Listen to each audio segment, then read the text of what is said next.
In Islamic theology, the Prophet Muhammad is considered al-insan al-kamil, which is the perfect man. He is the model par excellence to be imitated. He is the person that the more a Muslim is like him, the better off he is. So the Prophet Muhammad is revered today in the Islamic world as the primary model of human behavior. Well, when Muhammad, the Prophet of Islam, wiped out all the Jews from Saudi Arabia, there was 3 tribes, Banu Nadir, Banu Qurayza, Banu Qaynuqa. We were proudly studying this in school as Muhammad, the Prophet of Islam, ordered the beheading of the Jews of Banu Qurayza and the women being taken as concubines. As soon as a child had pubic hair, he was beheaded. So the Jewish population was either extradited or beheaded. The story of Rabbi Qanina is a well-known documented story in Islam. Rabbi Qanina was tortured by the order of the Prophet of Islam himself.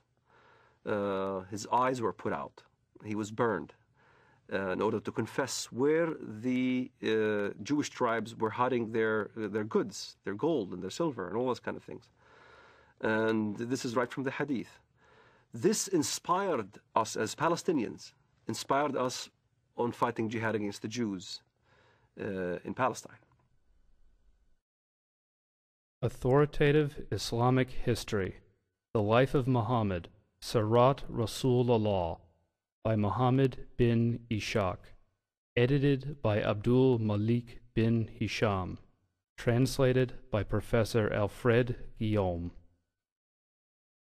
Then the Qurayza tribe surrendered, and the apostle confined them in Medina. Then the apostle went out to the market of Medina and dug trenches in it. Then he sent for them and struck off their heads in those trenches as they were brought out to him in batches. There were 600 or 700 in all, though some put the figure as high as 800 or 900.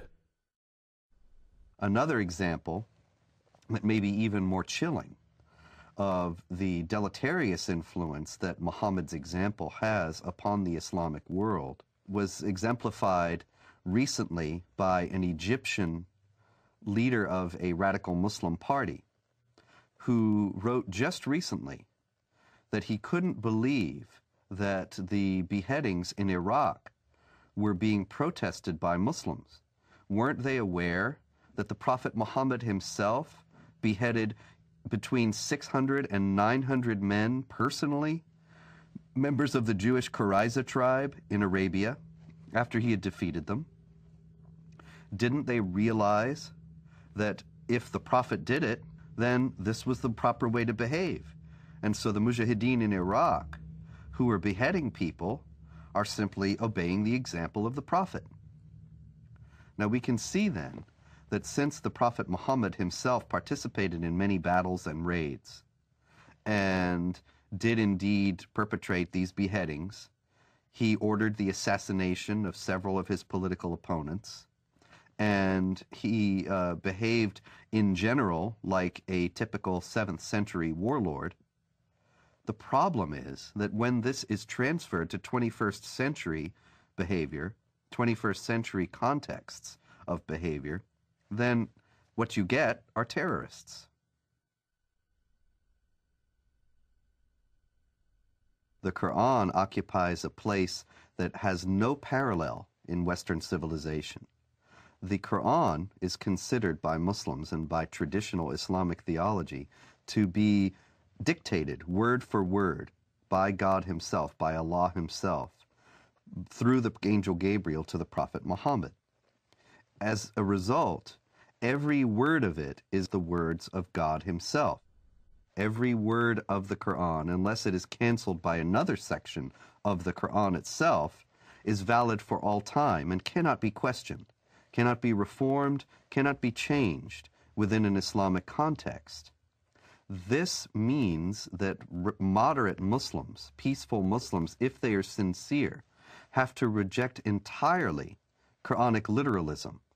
But to do so puts them outside the sphere of anything that has been considered Orthodox Islam throughout history.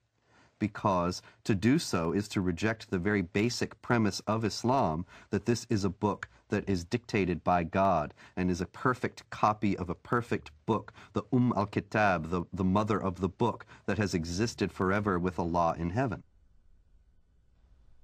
The Noble Quran, translated with parenthetical notes by Dr. Muhammad Taqi-ud-Din al-Hilali and Dr. Muhammad Muhsin Khan. Surah 98, verse 6. Verily, those who disbelieve in the religion of Islam, the Quran and Prophet Muhammad, from among the people of the Scripture, Jews and Christians, and al-Mushrikun, other disbelievers, will abide in the fire of hell. They are the worst of creatures.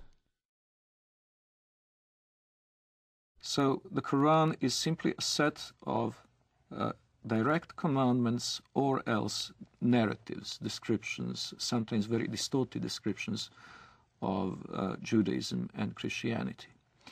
Because of the normative nature of those commandments, the second important body for Islamic jurisprudence and for Islamic polity is the tradition of the Prophet, the Hadith.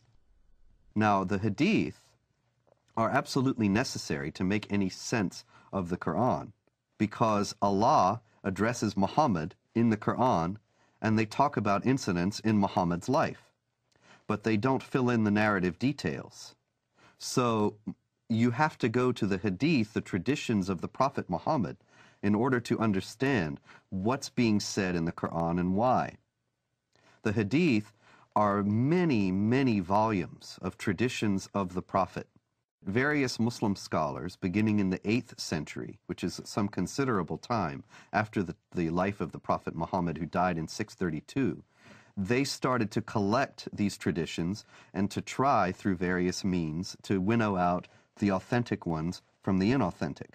From an Islamic standpoint, if something that Muhammad said or did is recorded in one of those books, then it has authority second only to the Quran. And in those books, there is a great deal that illuminates what the Quran says and how it is applicable to Muslims in the present.